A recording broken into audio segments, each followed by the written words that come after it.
tonight. Things can get better. Brain injury. Mental health is something we know the least about.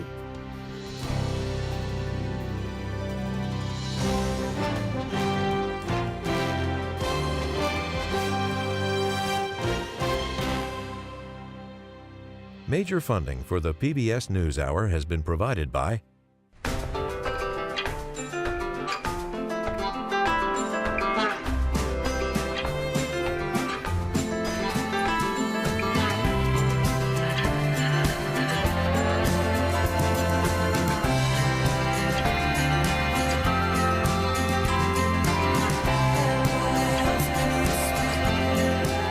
moving our economy for 160 years.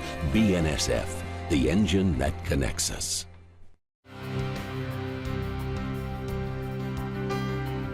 the ongoing support of these individuals and institutions, and friends of the NewsHour, including Kathy and Paul Anderson, and Camilla and George Smith. The John S. and James L. Knight Foundation, fostering informed and engaged communities. More at kf.org.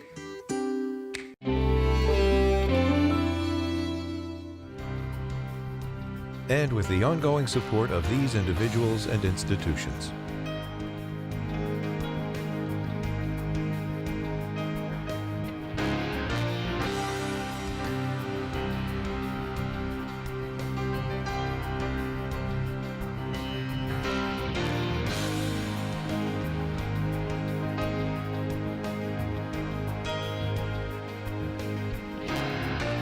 This program was made possible by the Corporation for Public Broadcasting and by contributions to your PBS station from viewers like you. Thank you. Welcome to the NewsHour. It is a tense night in Lebanon and northern Israel after the second day in a row of major Israeli airstrikes. Israel said it killed a senior Hezbollah commander in Beirut, while the militant group launched missiles at Israeli military and civilian sites. The U.S. is trying to de-escalate, including in meetings at the United Nations General Assembly, where President Biden spoke today. Nick Schifrin has more. In Beirut today, the sound of sirens after an Israeli airstrike hit a residential building, leaving debris in the street. Damaged cars, and Lebanese authorities said 6 dead and 15 wounded. Israel said the target was a senior Hezbollah commander. Down the coast, Lebanese stood in what used to be their homes after bombings crushed the village of Akabia. To the east, in the Bekaa Valley, residential buildings turned to rubble. And in southern Lebanon, the strikes continue. Israel says its targets are hidden Hezbollah weapons, but this week's victims include children like Musab al-Mala and his mother Aziza Ali Obeid. My children and I were at home, working and relying on God for support when the Israeli enemy hit us. They are just children. The strikes have caused tens of thousands to flee their homes to cities that can't cope. No doubt that the circumstances we are facing today are extraordinary with the aggression we are witnessing. But Hezbollah continues its own aggression, including on this Israeli highway. Hezbollah has fired thousands of rockets into Israel, today hitting this supermarket in the Arab-Israeli city of Tamra.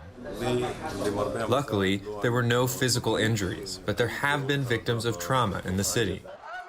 Hezbollah is part of Lebanon's government and offers social services. But today, Israeli Prime Minister Benjamin Netanyahu said Hezbollah and its leader must be removed. Nasrallah is leading you to the brink of the abyss. He is endangering your country. Rid yourselves from the grip of Hezbollah. 7,000 miles away, President Biden again called for de-escalation. Full-scale war is not in anyone's interest. Even if the situation has escalated, a diplomatic solution is still possible. U.S. officials are trying to use the UN General Assembly to prevent all-out war. But a senior State Department official argues airstrikes designed to push Hezbollah to negotiate will lead to escalation. Today is the fourth time I've had the great honor of speaking to this assembly as President of the United States. It'll be my last. Today was President Biden's UN swan song, his final speech to the international community after a half-century career often focused on foreign affairs, with a worldview defined by international collaboration and a hope that served as today's bookends. I entered public life not out of despair, but out of optimism. Things can get better. We should never forget that. Biden acknowledged the wars that shadow this year's assembly. Gaza. Bring the hostages home and secure security for Israel and Gaza free of Hamas' grip. Ease the suffering in Gaza and end this war. Sudan. The world needs to stop arming the generals, to speak with one voice and tell them, stop tearing your country apart, stop blocking aid to the Sudanese people, end this war now. And as Volodymyr Zelensky listened and Russia's UN ambassador texted, Ukraine. And we will not let up on our support for Ukraine, not until Ukraine wins a just and durable peace in the UN Charter. But despite no near-term solutions to any of those wars, Biden's final message, change can come. Some things are more important than staying in power. It's your people. Every age faces its challenges.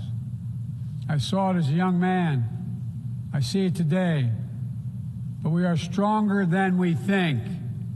We're stronger together than alone. And what the people call impossible is just an illusion. But the fact is, U.S. influence to end the war in Sudan appears to be limited. Ukraine is struggling to hold the line, and Israel has so far resisted U.S. efforts for a ceasefire in Gaza or to avoid escalation in Lebanon. So as President Biden finished his final address to the international community, Secretary General Antonio Guterres here had a much more sober look at the world. He said, quote, "Our world is heading off the rails." Well, Nick, tell us more about how the U.S. is trying to de-escalate tensions between Israel and Lebanon. U.S. officials, Jeff, are tight-lipped about exactly what they're doing, but they say they have, quote, concrete steps they're discussing with allies and partners. And the diplomatic deal that is on the table remains, a deal that would move Hezbollah back, as demanded by Security Council Resolution 1701, back about 6 miles from the Israel-Lebanon border behind the Litani River. That's the diplomatic deal that exists still on the table. And Israel wants Hezbollah to de-link its attacks on Israel from the war in Gaza. Hassan Nasrallah, the Secretary General of Hezbollah, has been clear that their attacks will continue so long as the war in Gaza continues. U.S. officials I speak to say that Hezbollah has taken a military hit over the last week, but they don't quite understand how that translates into the strategic gain that Israel is hoping for, returning 60,000 residents to their homes in northern Israel. And last week's attacks on Hezbollah pagers really hit Hezbollah where they are most vulnerable, Jeff, and that means that Hezbollah is much more likely to escalate than choose diplomacy. Another major focus, as we saw in your report, is Ukraine. What more is being said at the UN about that war? The Security Council called a last-minute session this afternoon on Ukraine, during which President Volodymyr Zelensky spoke to foreign ministers and said, look, with so much focus on the Middle East, don't forget about Ukraine. Secretary of State Antony Blinken focused on support given to Russia by North Korea and Iran. But this is an incredibly important trip for Zelensky coming to the United States this week, because he will present what he calls his peace plan to President Biden, as well as former President Trump and Vice President Harris this week in Washington. But the fact is, Jeff, that peace plan, according to Andriy Yermak, Zelensky's top aide last night, requires, 1, membership in NATO, something that the U.S. and Europe do not support, 2, permission to use long-range weapons, permission that the U.S. has not yet granted, and 3, authorization to use Russian frozen assets to pay for the war in Ukraine. Jeff, the U.S. has not given that permission either.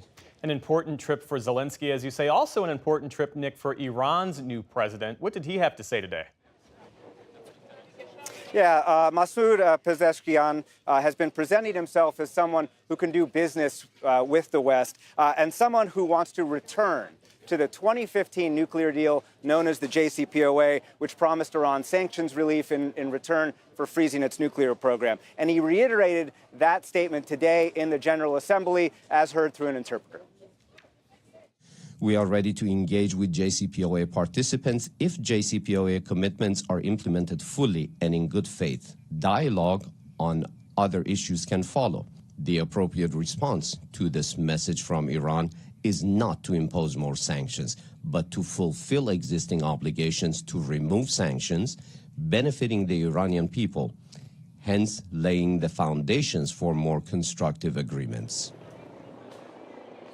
But this week, senior Biden administration officials have said that Iran has made too much progress in terms of its nuclear file since the Trump administration withdrew from JCPOA. And they also expect to see behavior change by Iran. That includes not supporting proxies around the region and not sending weapons to Russia for its war in Ukraine before any negotiations can happen. And Jeff, there's no sign that Iran is interested in making either of those changes. Nick Schifrin in New York tonight, reporting from the UN General Assembly. Nick, thanks as always.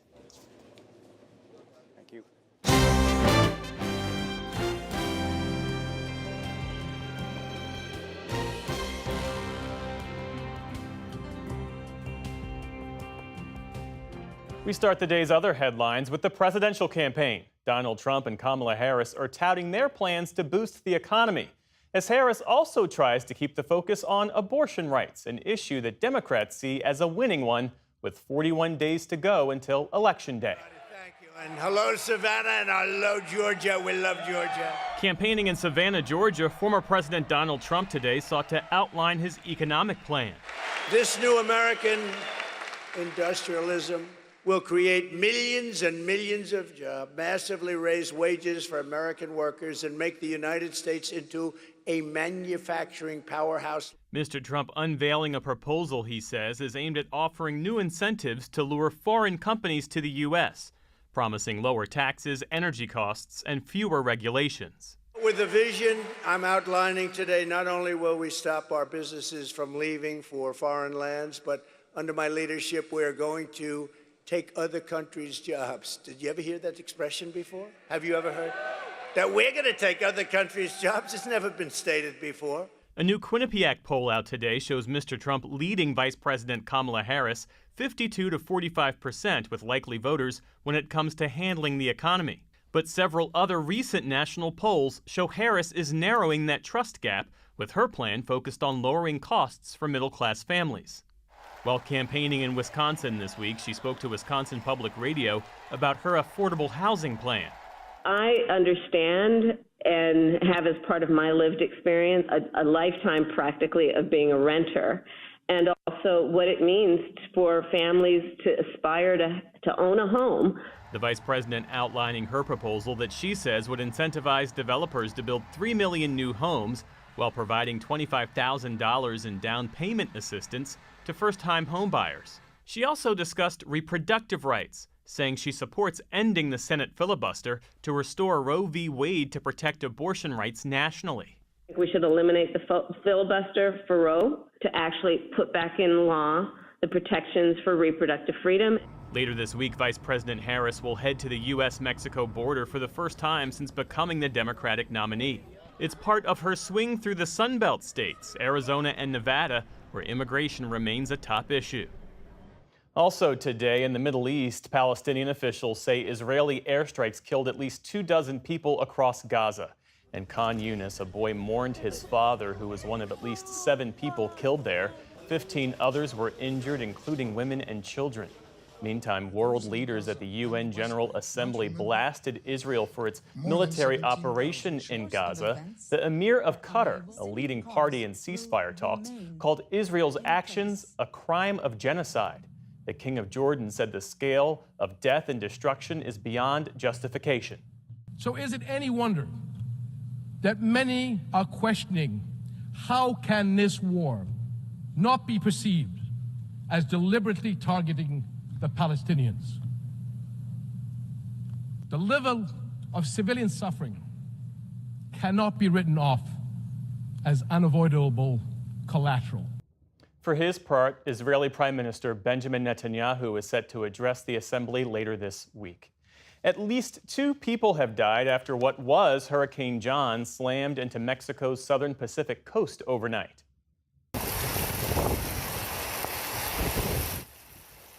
It rapidly strengthened into a Category 3 storm, making landfall with maximum sustained winds of 120 miles per hour. It's since been downgraded to a tropical storm. John is expected to hover over Mexico through the end of the week, bringing torrential downpours, flooding, and landslides. Meantime, Tropical Storm Helene is gaining strength in the Caribbean. It's expected to make its way north, hitting Florida as a hurricane as soon as Thursday. Residents there have been filling sandbags to brace against potential flooding. Florida's governor has declared a state of emergency ahead of the storm's arrival. Maryland is suing the owner and operator of the Dolly cargo ship that caused the Baltimore bridge collapse earlier this year. It's the latest in a series of legal troubles for the companies, which have denied any wrongdoing. Today's lawsuit is seeking damages related to cleanup costs and rebuilding the bridge, among other expenses. Maryland's Attorney General said that the state's residents should not have to foot the bill for the disaster. The Dolly was not fit to sail that morning.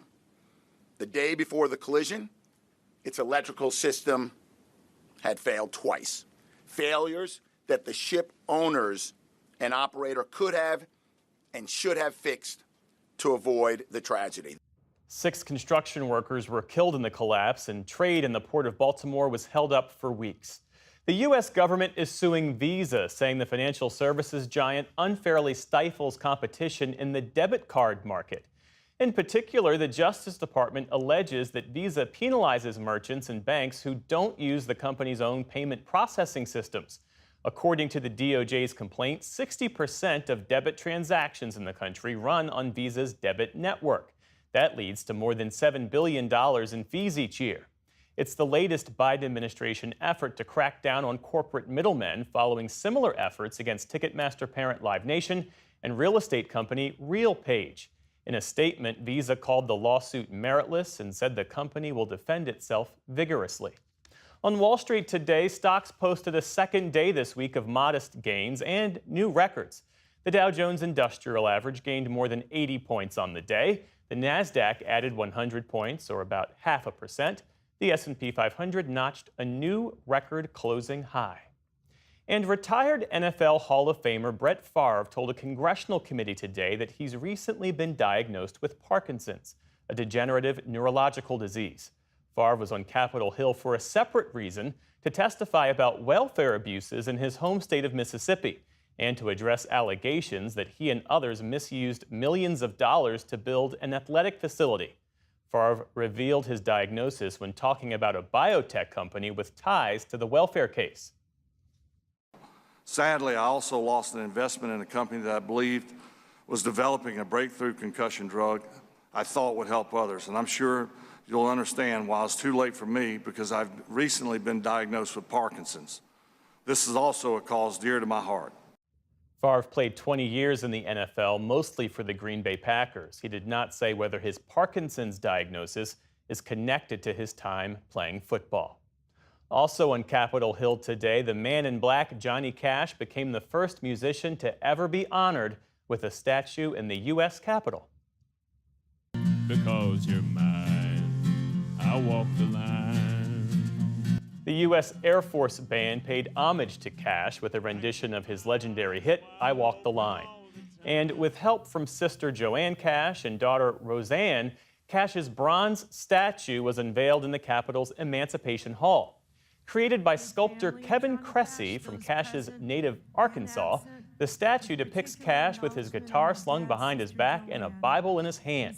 Johnny Cash is one of few artists inducted into both the Country Music Hall of Fame and the Rock and Roll Hall of Fame. Still to come on the NewsHour, the head of the U.S. aid agency, Samantha Power, discusses foreign assistance in a time of global turmoil. Author Wright Thompson takes a closer look at the people and forces behind the murder of Emmett Till. And rock legend Nick Lowe releases his first full-length album in over a decade. This is the PBS NewsHour from the David M. Rubenstein Studio at WETA in Washington, and in the West from the Walter Cronkite School of Journalism at Arizona State University. Ozempic and Wegovy are some of the most popular drugs in the country, driven by their remarkable success treating diabetes and obesity.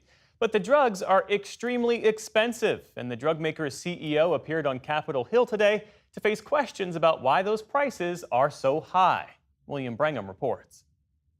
What we are dealing with today is not just an issue of economics. At a Senate Health Committee hearing, Chairman Bernie Sanders, independent of Vermont, pressed the CEO of Novo Nordisk about why Americans pay so much more for the same drugs compared to other nations. The net price for Ozempic is still nearly $600, over 9 times as much as it costs in Germany. And the estimated net price of Wegovy is over $800, nearly 4.5 times as much as it costs in Denmark. CEO Lars Jorgensen defended his Danish firm, pointing the finger for high costs principally at the U.S. healthcare system. We don't decide the price for patients. That's set by the insurance companies. He specifically blamed what are known as pharmacy benefit managers, or PBMs. They act as third-party middlemen between drug companies on one side and insurers, pharmacies, and hospitals on the other, often determining which drugs get covered and at what prices. Insurance companies and their PBMs, the big conglomerate, have more than doubled, actually close to tripled their profit. Jorgensen argued those prices are high because Novo Nordisk has to pay the PBMs rebates to ensure his drugs are covered. More expensive drugs lead to higher rebates. But Sanders said he'd received pledges from major PBMs that would change that equation. We have in writing, and we will certainly share it with you, commitments from the 3 major PBMs that if you substantially lower your list price, they would not limit coverage. Will you work with this committee and the PBMs? If it works in a way where patients get access to a more affordable medicine. Republican Roger Marshall of Kansas echoed the point that PBMs should be the focus. Novo Nordisk is not the villain in this story. They're a hero. We should be here celebrating this miracle innovation. Fellow Republican Bill Cassidy of Louisiana. We still have to preserve the profit incentive for the creativity for drug companies to invest in order to develop the drugs that are going to positively affect the burden of disease in our society. That is the tension. The hearing comes at the same time a new government study finds that in the last 10 years, the U.S. obesity rate remained largely unchanged at about 40%, and that severe obesity rose slightly in the last decade. And we talk about the cost of the medicine, but it's really the cost of the diseases that's breaking the system. Jorgensen told senators that the price of Ozempic and Wegovy pales in comparison to the hundreds of billions that diabetes and obesity cost the U.S. every year. These are very, very expensive diseases, and we talk about the cost of the medicine, but typically in these diseases, the cost of the medicine is less than 10% of the total disease burden. Experts predict that one or both drugs may be involved in the next round of Medicare price negotiations. For the PBS NewsHour, I'm William Brangham.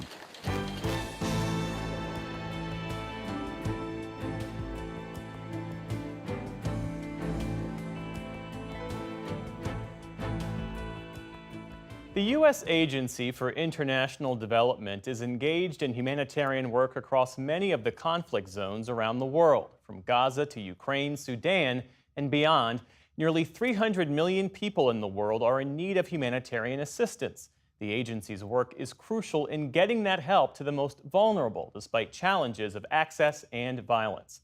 Amna Nawaz sat down earlier this afternoon with the administrator of USAID, Samantha Power, in New York, where world leaders have gathered for the UN General Assembly.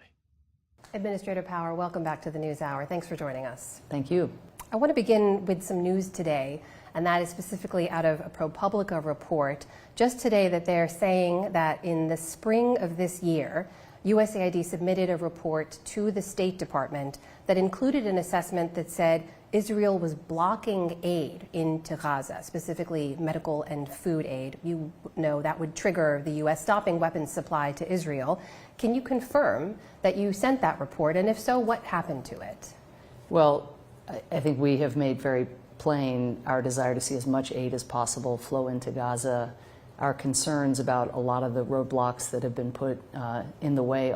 I'm not going to comment on any report from today, from a long time ago, beyond to say that our focus is as laser sharp on that set of issues around access as the number of trucks flowing in today is not sufficient. If I may, because the report is not just alleging that there are roadblocks, as you have lamented before, it's difficult to get aid in. They are alleging that Israel was deliberately blocking aid. In your assessment, have they been, at any point in this war, deliberately blocking aid? Again, there needs to be improvement, and particularly in advance of winter. There also needs to be improvement, needless to say, in terms of civilian protection. Almost every day it feels like we wake up to a report of an internally displaced person camp or a school or a medical facility being subjected to fire. It's extremely challenging to fight in an environment where Hamas is deliberately using civilians as effectively human shields.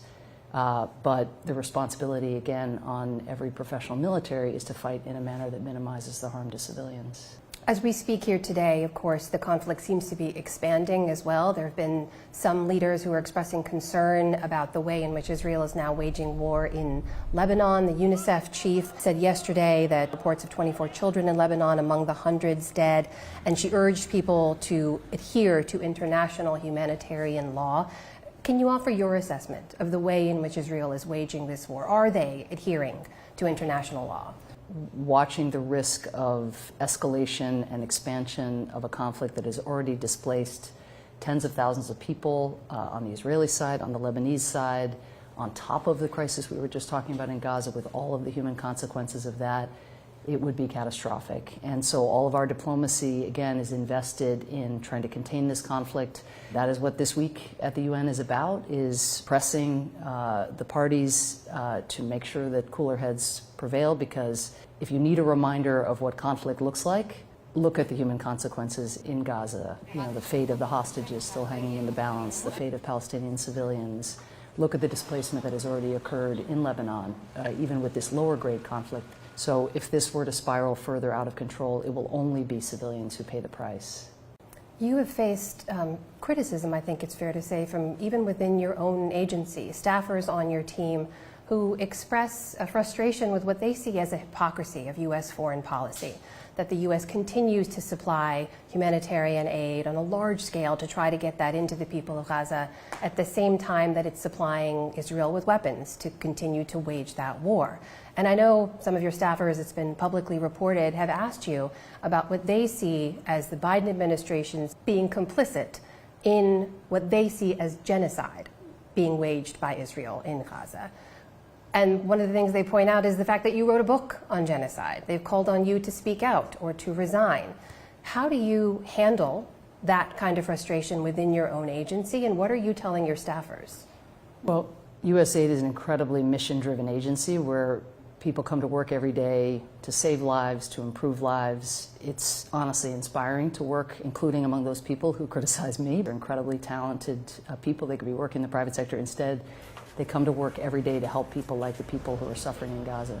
More than 40,000 civilians have been killed in Gaza, more than 13,000 children, more than 300 aid workers. I would honestly be disappointed if my staff were not in churn and pressing for more. And I just feel lucky that I'm in the government, in the room, engaging the Israelis, working with the team that's pushing for a ceasefire, because fundamentally that's what's needed most of all, because clearly none of us can be satisfied with where things are now in Gaza. Do you share any part of their concern that there's a hypocrisy to the U.S. policy there? I share their focus on the human consequences of everything we do, and that's why we have live debates inside the administration. It's also why President Biden in the General Assembly today just talked about the importance of a ceasefire. We heard the president also today speak about Sudan and what is now the largest humanitarian crisis on the planet. He recently said that now famine has taken hold in the Darfur region. I know that aid trucks have not been able to reach one of the largest camps for displaced people there, and access there has been blocked by some of the militia forces. What more can the U.S. do? I know you're already providing record levels of aid, but should we be considering airdrops, some other means of getting aid in? All of the above, but it is really important to say that we cannot humanitarian aid our way out of the kind of widespread famine that is at risk of breaking out across Sudan. You're right, USAID is investing hundreds of millions of dollars in commodities, but many of those trucks are just sitting at checkpoints. And that's just a matter of political will. It's a matter of, do these self-interested generals who clearly care more about themselves than their country, are they willing to put their own interests above even letting trucks get through that could avert famine? And so there are plenty of countries who are providing weapons to those actors who could be exercising their leverage, and that is what the diplomacy is about this week. We heard the president call for people to stop that supply of weapons into that conflict. Is the U.S. doing enough, in your opinion, to leverage those relationships to stop that flow of weapons in? Well, every channel that we have to those major players in this conflict, we are using, including this week, in very high-level engagements, including some that I've had myself, certainly those the president, the most important. And do you feel there's been progress in those talks this week?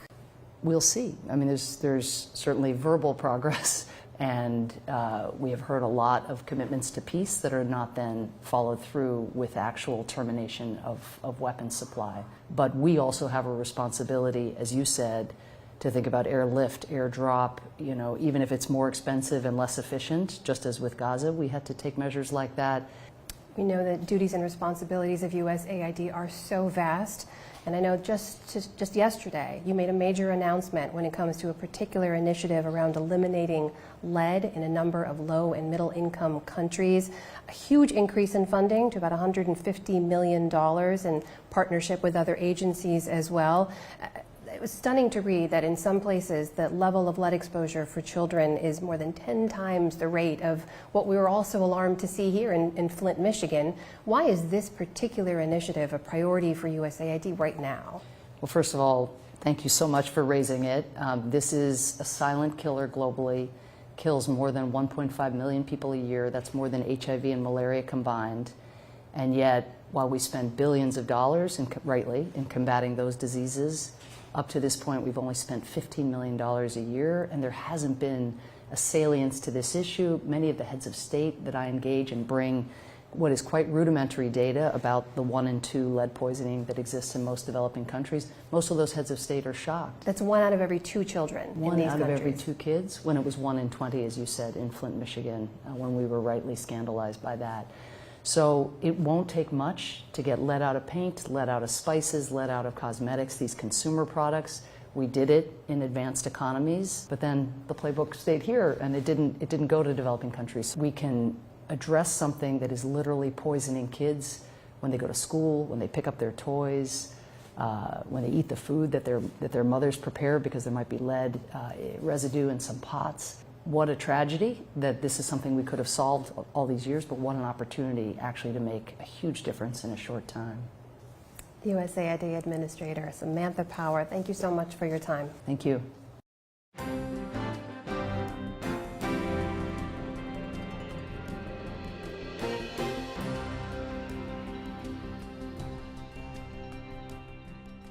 Now some new insights into the caregiving crisis in America. A new report from RAND has found one group is especially struggling, those caring for veterans. Lisa Desjardins has more. The national survey was commissioned by the nonpartisan Elizabeth Dole Foundation and conducted by the RAND Corporation. They found those caring for military members or veterans are an increasingly large group and stretched increasingly thin. The study estimates more than 14 million Americans are caring for a current or former service member. Even with the Veterans Administration in place, those families spend an average of nearly $9,000 a year out of pocket for care. That as 39% of these caregivers are also raising a child. And those children are helping with at least one caregiving task. Joining me to discuss this is former Secretary of Veterans Affairs and the chairman of the Elizabeth Dole Foundation, Bob McDonald. Now, that figure, 14 million caregivers who have served, that's nearly triple what it was in 2014. It was a shock to us, Lisa. In 2011, actually, the research began. That original study found 5.5 million caregivers. But the way we asked the question was, it was a very simple, single question: are you a caregiver? This study, the methodology was a little bit different, and we asked the questions of the behaviors of a caregiver. Are you bathing the person you care for? Are you supplying their medications? Are you taking them to doctors? And what we discovered was the real number is, as you said, 14.3 million, and it was shocking to us how big it was. In a way, it wasn't surprising because the population is aging.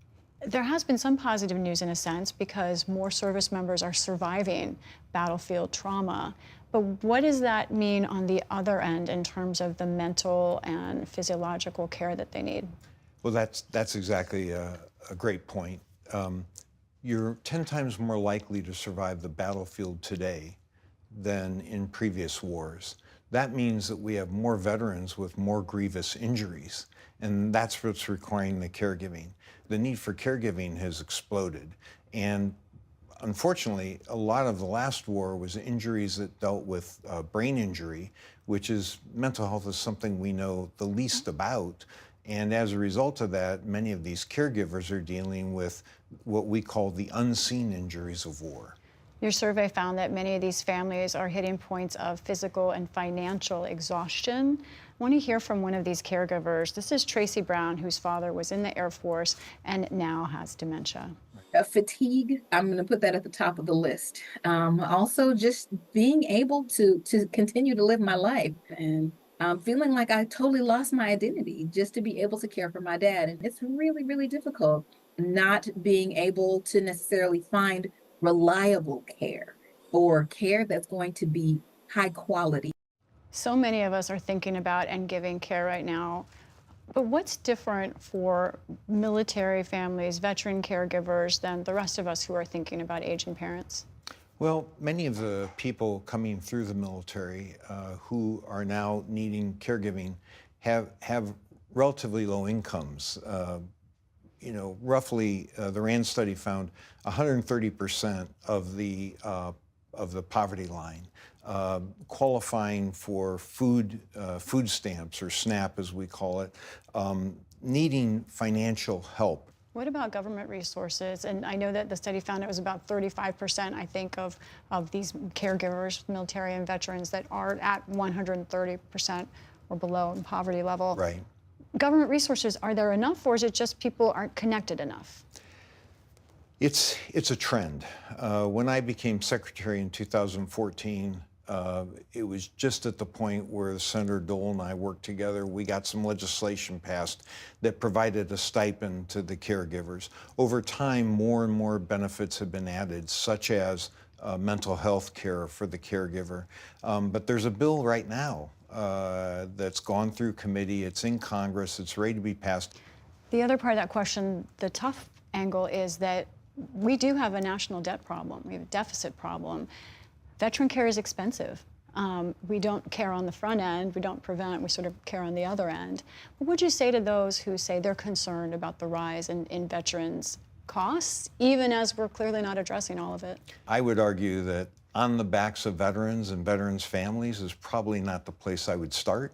We need to take care of our veterans. We're doing everything we can to try to figure out how to make this financially viable. I think, at the Elizabeth Dole Foundation, we use corporate, private, public partnerships. We work with the VA, we work with companies that want to help. And as a result, I think the monetary part of it should not be as big of an issue. Bob McDonald, thank you for an illuminating report. Thank you, Lisa. It's been a pleasure to be with you.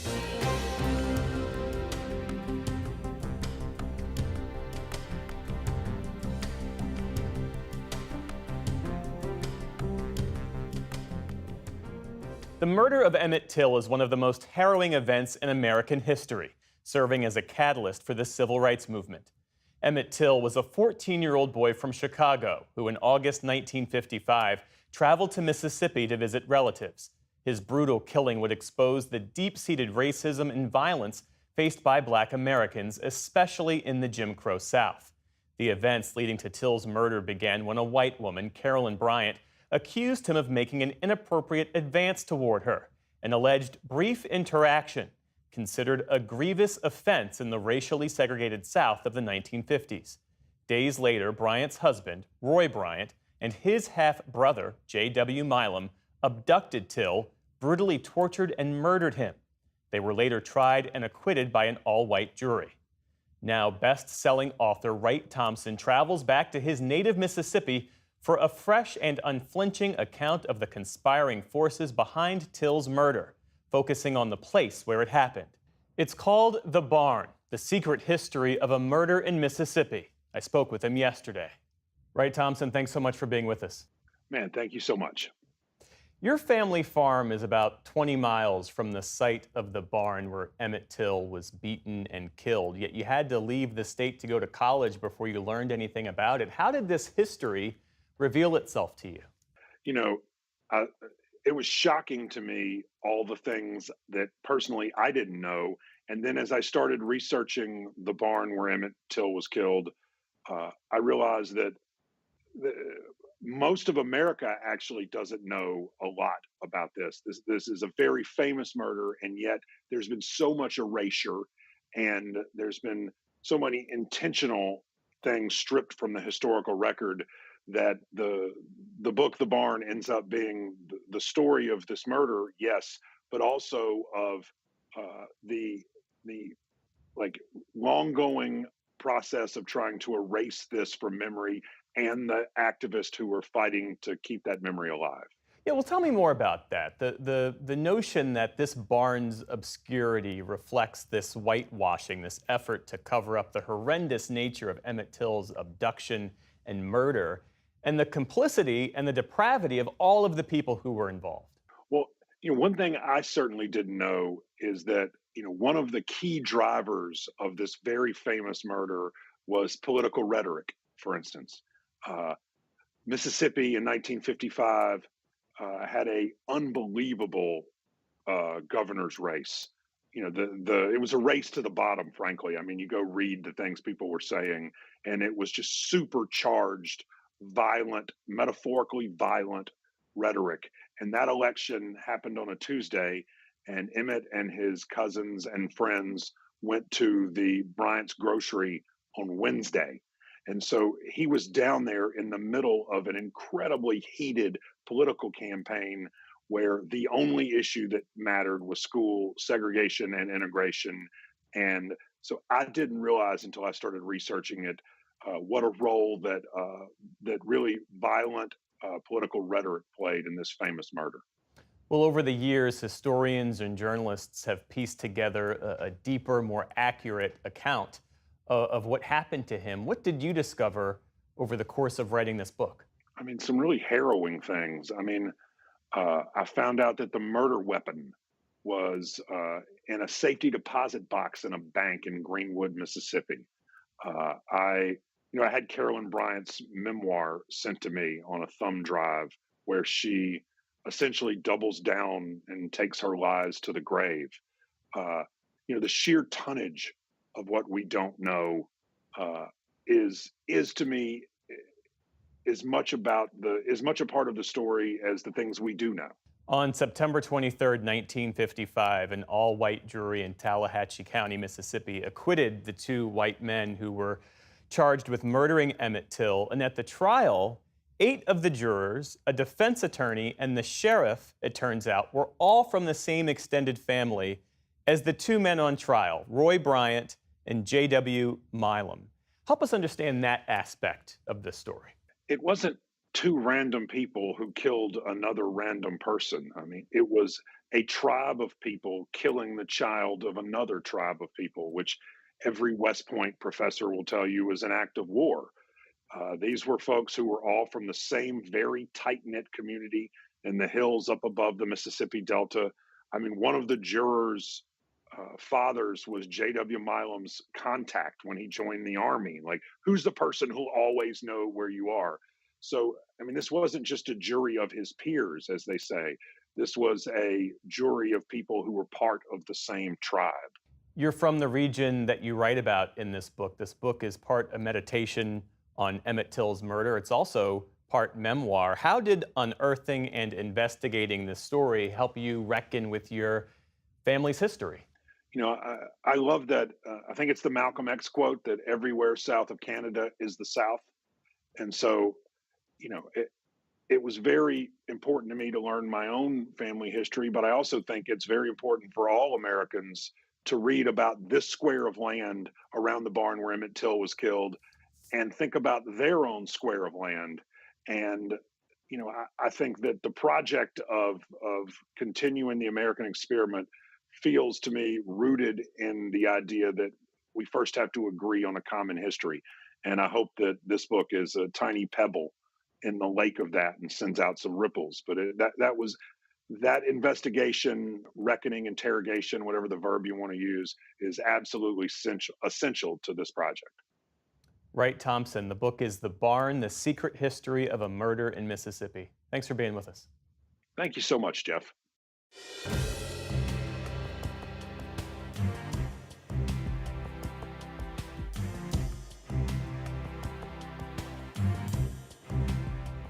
One of rock and roll's greatest songwriters is out with a brand new album. It's Nick Lowe's first full-length effort in nearly a dozen years, and it debuted at #1 on the Billboard charts in the Americana Folk category.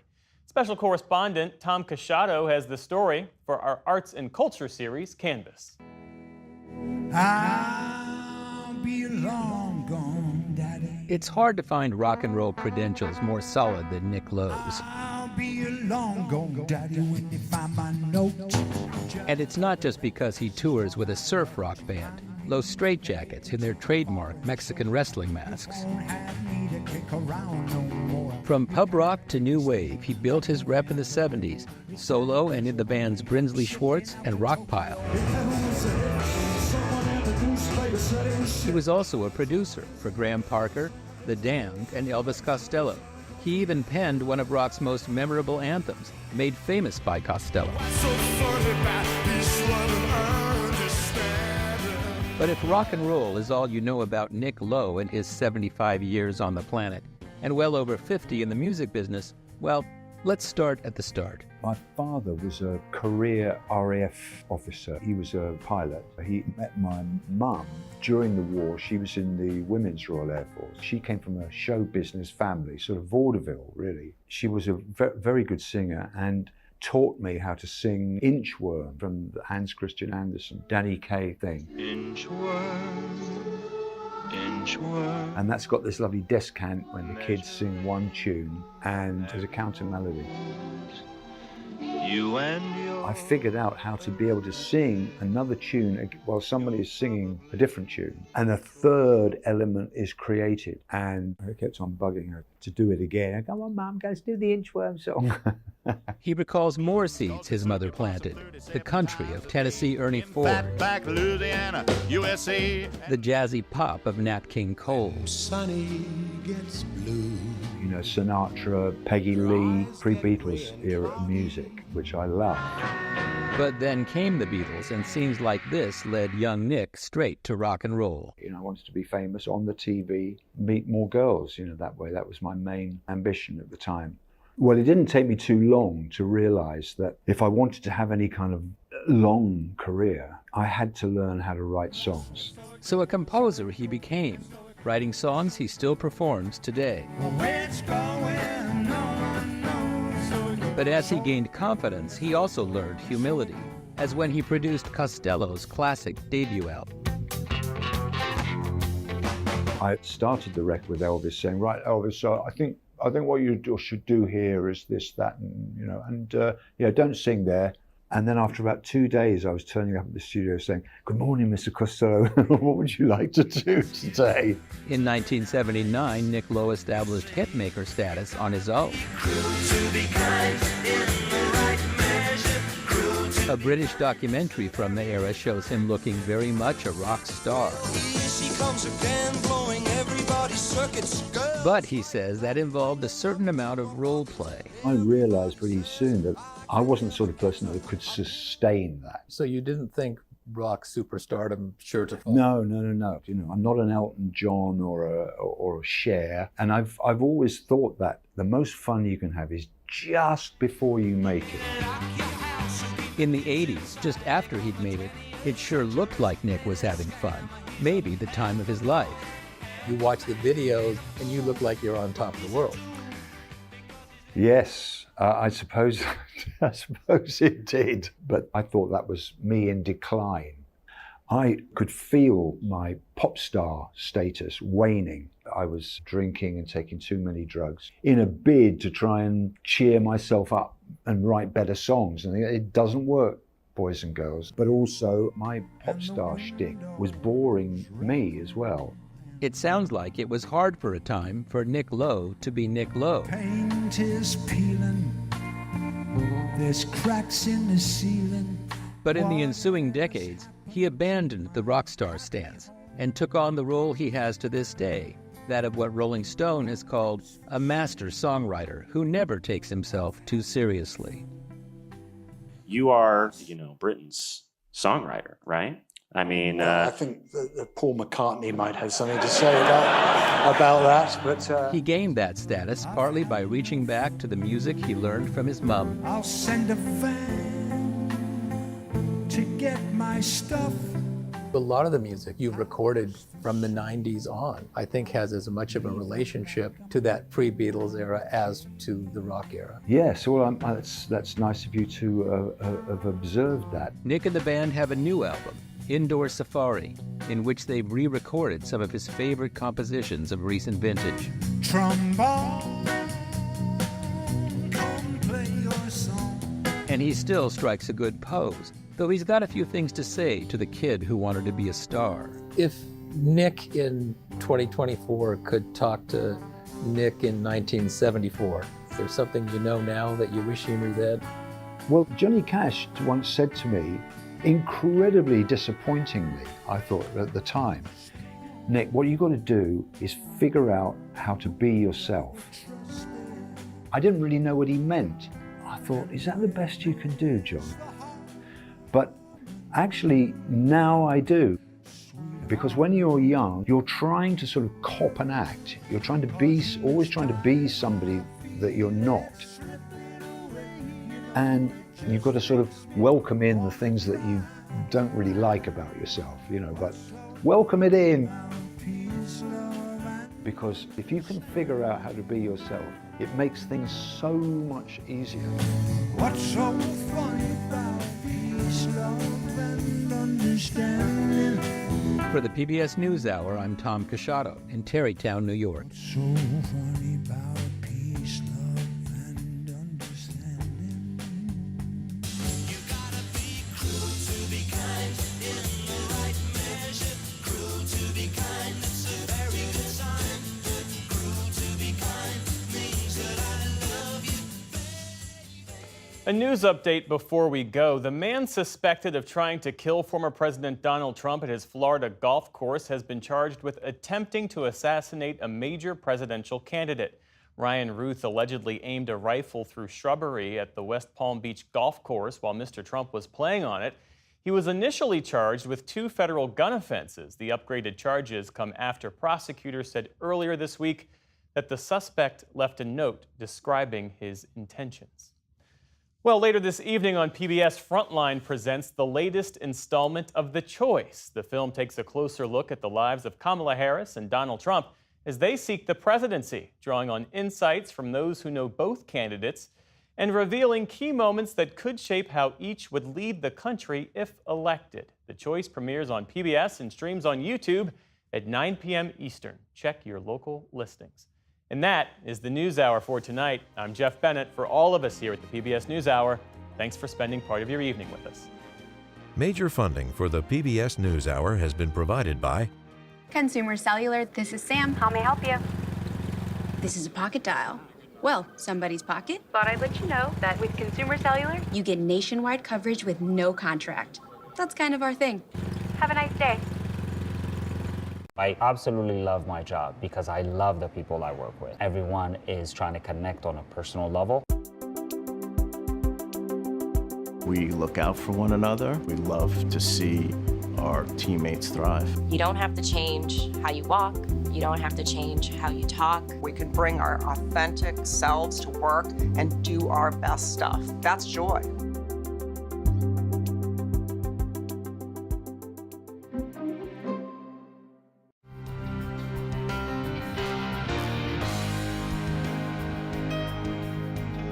Carnegie Corporation of New York, working to reduce political polarization through philanthropic support for education, democracy, and peace. More information at carnegie.org. And with the ongoing support of these institutions.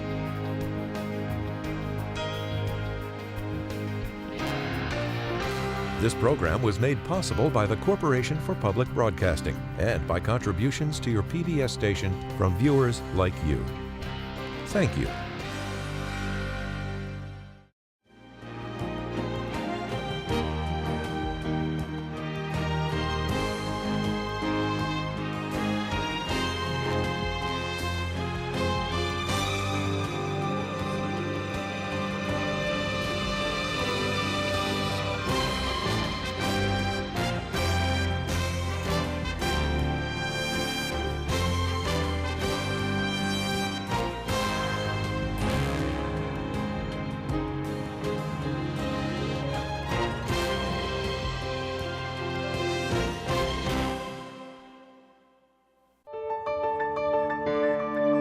You're watching PBS.